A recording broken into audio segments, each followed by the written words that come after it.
방법을 마련하라고 윤정원 경제수석에게 지시했습니다. 청와대는 대통령의 도시락 배달이 설을 맞아 결식아동 등 사회적 취약계층에 대한 우리 사회의 관심을 끌어올리기 위해 이루어졌다고 밝혔습니다. KTV 박성욱입니다. 이낙연 국무총리도 민생 현장을 방문했습니다. 어제 전통시장을 방문한 데 이어 오늘은 고양터미널을 찾아서 안전대책을 점검했습니다. 신국진 기자입니다. 건어물 특화시장으로 유명한 서울 중부시장. 설 명절을 앞두고 오랜만에 손님들로 활력이 넘칩니다. 이낙연 국무총리는 중부시장을 찾아 건어물을 구매하고 상인들을 격려했습니다. 젊어서부터 경험하시는 게 내중에 실패 가능성을 줄이고 성공 가능성을 높일 거예요. 이 총리는 안전점검 차원에서 경기도 고양종합터미널도 찾았습니다. 고양종합터미널은 지난 2014년 용접 작업 과정에서 화재가 발생해 9명이 사망하고 115명이 부상을 당한 현장으로 터미널과 대형마트, 영화관 등이 들어선 다중이용시설입니다. 이 총리는 현장 관계자에게 안전 관련 현황에 대한 브리핑을 받고 시설들을 돌아보며 소화전과 방화 셔터 등 각종 소방안전시설을 점검했습니다. 이 총리는 과거 화재 사고가 났던 아픈 경험을 깊이 새기고 다시는 이 같은 일이 재발되지 않도록 안전관리에 만전을 기해달라고 당부했습니다. 특히 고객의 입장에서 보완해야 할 과제는 신속하게 보완하고 통일된 안전 표시로 국민들의 혼란을 줄여달라고 당부했습니다. 통일된 표시가 있을 겁니다. 예를 들면 빨간색 삼각형이라든가 이런 식으로 그게 좀 국민들께 널리 알려졌으면 좋겠어요. 오후엔 서울 중구의 쪽방촌을 찾았습니다. 이 총리는 홀로 지내시는 어르신 가정을 직접 방문해 주거 환경을 살펴보고 안부를 물으며 위로했습니다. 상담소에도 간간히 가셔서 도움도 받으시고 또 말동무도 만나시고 그러세요. 그러면서 관계자들은 어르신들이 안전한 겨울을 날 수 있도록 세심하게 살펴봐달라고 당부했습니다. 서울역 상황실을 방문한 자리에서는 설 연휴 철도 수송과 안전 대책을 보고받고 귀경길에 나선 시민들과 인사를 나눴습니다.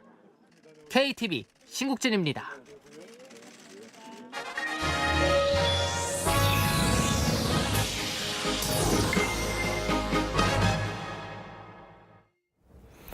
오랜만에 가족 또 친척 만날 생각에 들뜨는 분들 많이 계시죠. 그런데 연휴에도 시민들의 안전을 위해 묵묵히 일하는 사람들이 있습니다. 현장인 박지선 기자가 만나봤습니다. 24시간 불이 꺼지지 않는 공항. 설 연휴를 앞두고 여행객들로 발디딜 틈이 없습니다. 공항 검역소도 덩달아 붐빕니다. 명절을 앞두고 홍역이나 인플루엔자 등 감염병이 유행하면서 이 공항 검역 당국엔 긴장감이 감돌고 있습니다. 연휴 기간에도 이렇게 열 감지 카메라를 통해 감염 의심 환자를 가려내는 작업이 진행됩니다. 검역소 직원들은 명절에도 예외 없이 4교대 근무를 섭니다. 인천이 고향인 고은별 씨는 이번 명절도 공항에서 보냅니다. 설 당일에는 구내식당에서 나오는 떡국으로 아쉬움을 달랠 예정입니다. 구내식당 가면은 떡국을 다 제공해 주시거든요. 그래서 떡국을 먹고 여기서 설을 보낼 예정입니다. 연휴를 이제 누릴 수가 없으니까 아쉽긴 한데 그래도 나라와 국민을 위해 일한다는 자부심을 가지고 근무하고 있습니다. 병원 응급실은 연휴에 더 바쁩니다.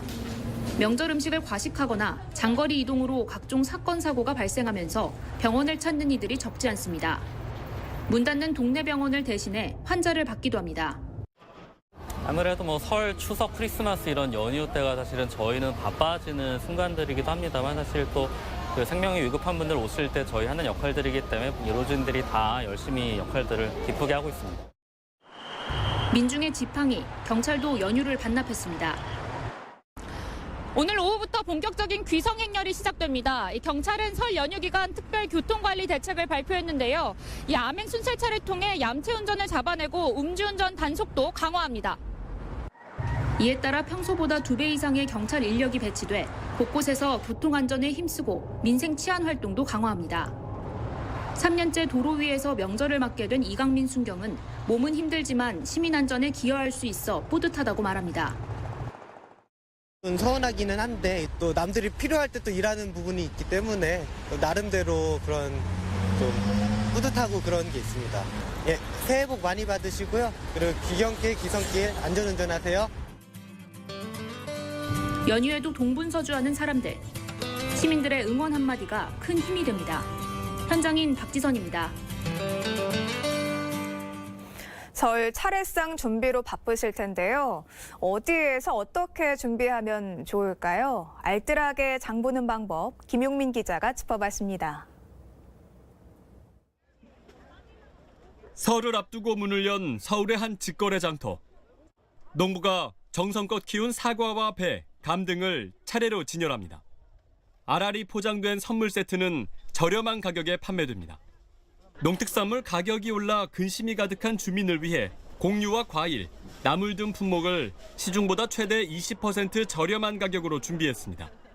임실과 상주 등 자매 결연지에서 직배송한 최상급 상품을 소비자는 싸게 사서 좋고 상인들은 많이 팔아 좋습니다. 여기는 산지에서 직접 그 농부들이 해가지고 온 거라 우리가 믿음성이 가고 물건이 싱싱해서 구입했습니다. 저는 좀 장사가 좀 잘 되는 편이에요. 시중 거보다는 좀 싸게 판매를 하거든요. 거지 한 100%에서 한 70% 정도, 60% 정도밖에 굉장히 싸게 판매를 하고 있어요. 정부 서울청사에서도 직거래 장터가 마련됐습니다. 남해에서 올라온 멸치 등 건어물과 경북 사과처럼 지역 특산품이 줄을 이룹니다. 좋은 품질의 제품을 조금 더 저렴하게 구입할 수 있어 경제적입니다. 고깃집에 가면 100g에 지금 100g에 5만 원씩 받으니까. 예, 5만 원. 예. 아유, 좀 사겠는데. 설 명절을 맞아 전국 2,644곳에서 직거래 장터와 특판장이 마련됐습니다. 농축협 하나로마트와 농협 판매장 등에서는 제수용품과 과일, 한우 등 선물 세트를 10에서 50%까지 할인 판매합니다. 로컬 푸드 마켓과 171곳의 직거래 장터, 15곳의 이동 판매처는 지역 농산물을 싸게 판매합니다. 설 차례상 비용을 아끼려면 전통시장을 이용하는 것도 좋은 방법입니다. 전통시장에서 온누리 상품권과 지역 사랑 상품권을 사용하면 할인된 가격에 물건을 살 수 있습니다. 통상 5% 내외에서 할인되기 때문에 제수 비용 줄이기에 제격인데 농협 등에서 누구나 구입할 수 있습니다. 온라인에서도 설맞이 할인전이 진행됩니다. 우체국 쇼핑과 이 경남몰 등 6개 쇼핑몰에서는 지역 특산품을 5에서 30% 할인 판매합니다. 이마트에서는 행사카드로 선물 세트를 구매하면 최대 40%까지 할인받을 수 있습니다. 여러 개 살수록 할인율이 높아지기 때문에 꼼꼼히 따져봐야 합니다. 설 연휴 기간인 이달 4일부터 6일까지는 전국 고속도로 통행료가 면제됩니다. 또 역귀성객을 대상으로 KTX 승차권이 30에서 40% 할인됩니다. 긴 연휴에 집에만 있기 아쉽다면 문화시설을 찾는 것도 좋습니다.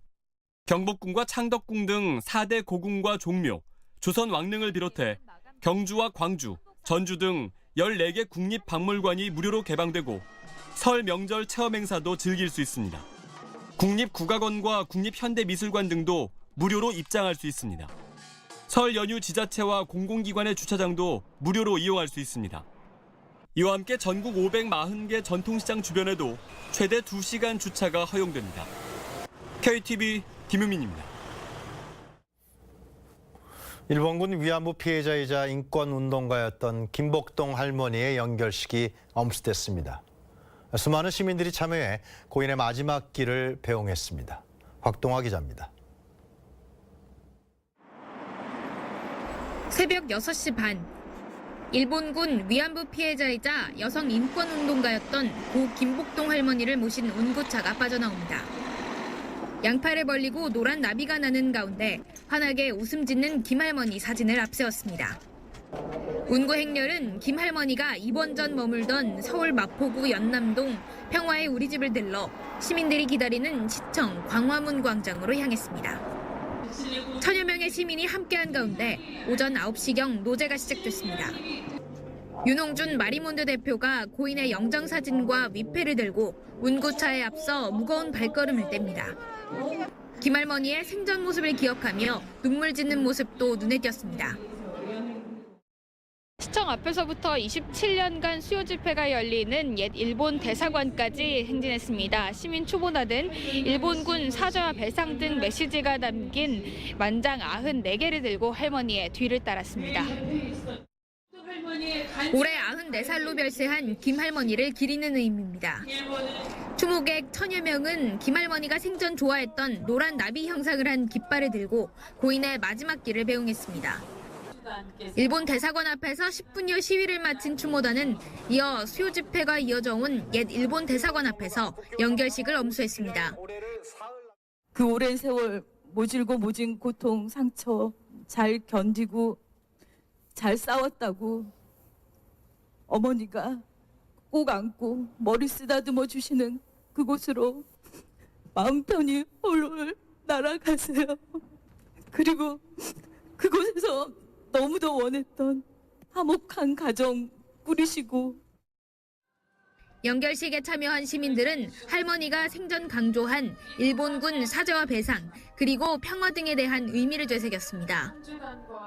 고통을 딛고 용기 있게 증언을 하시면서 싸워주신 할머님을 좀 마지막 잘 작별하고 할머님이 남겨주신 좀 일본군 위안부 문제에 대한 좀 진정 어린 일본의 사죄를 받는 일을 우리 대학생들이 좀 이어나가자는 마음으로 오늘 나중이라도 알면 좋겠다 싶어가지고 그 기억이 뭔지 모르지만 남잖아요. 나중에 이제 책으로 보거나 하면 지식으로는 쌓이는데 마음으로 이제 와닿지가 않잖아요. 아, 그게 그거였구나. 할머니 아프지 말고 잘 가세요. 고 김할머니의 유해는 천안 국립망향의 동산에 안치됩니다. KTV 곽동아입니다. 세바스티안 쿠르츠 오스트리아 총리가 14일부터 15일까지 공식 방한합니다. 문재인 대통령은 14일 쿠르츠 총리와 정상회담을 갖고 중소기업 강국이자 첨단 과학기술 선도국인 오스트리아와 호혜적이고 미래지향적인 협력을 증진하는 방안을 논의합니다. 청와대는 쿠르츠 총리의 방안이 오스트리아 총리로서는 19년 만의 방안이자 양자 차원에서는 최초의 방안이라는 점에서 의미가 있다고 설명했습니다. 청와대는 신임 부대변인 1명을 추가 임명해 대변인실 소통 역량을 강화한다고 밝혔습니다. 윤도한 청와대 국민소통수석은 기자들과 만나 한정우 국민소통수석